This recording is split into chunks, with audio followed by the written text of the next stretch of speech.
Alright, so we're doing a little restoration on the stoneworks,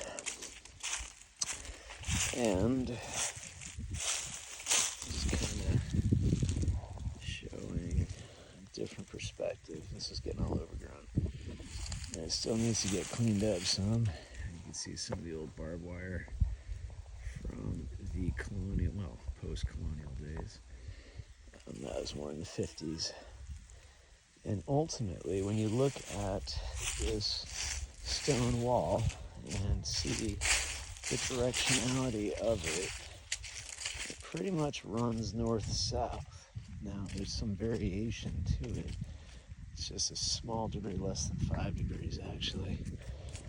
But that would encapsulate the wobble of Earth, depending how you look at the clockworks of the orbital mechanics and whatnot. So I've been locating all these quartz pieces, that's a fairly large piece, in the stoneworks here, and another large piece that's all right up in there, another piece over there, and a bit up on the line there, which I've always thought of as an equinox marker. And then as we get in here, there's a piece sitting here, just smaller bits. But then, at the end of this rock wall, I've done some other videos, you can see that piece there. So that one lines across to a piece in the center mound. And then that sort of angles up to the winter solstice sunrise. But the directionality of this rock wall here is kind of dilapidated as it is. It's in restoration mode.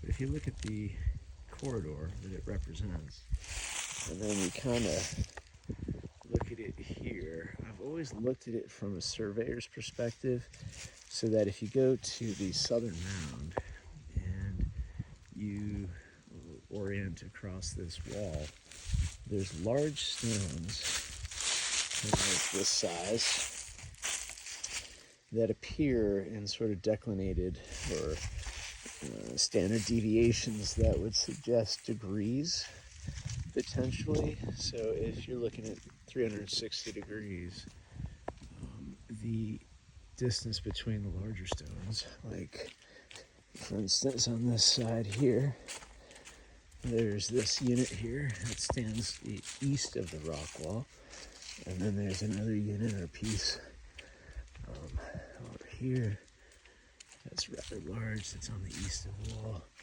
So the way you look at that, these distances here, as they relate to transects back to the mound, was originally how I was looking at it.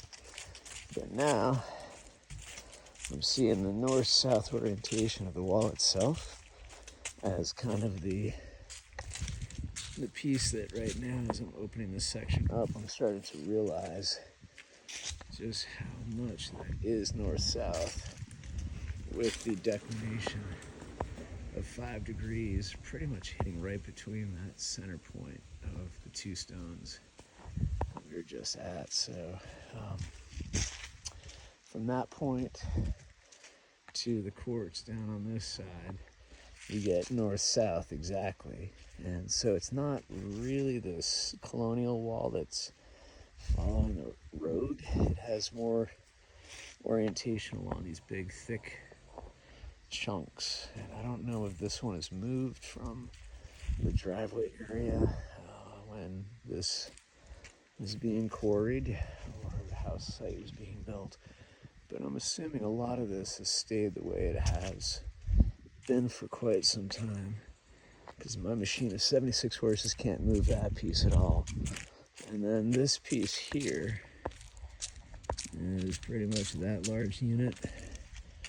There's a few in here, but if you look at the quartz over here, there's that unit, there's a piece, smaller bits there.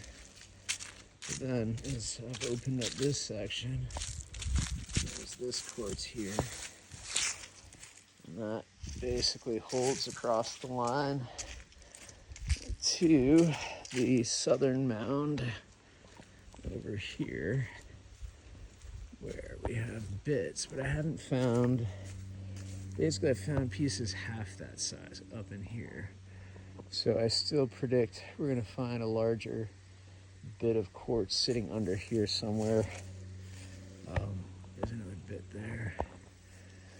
So that's kind of the discoveries for the last couple of days, doing some work here, cleaning up. I hope everybody's doing well. Peace.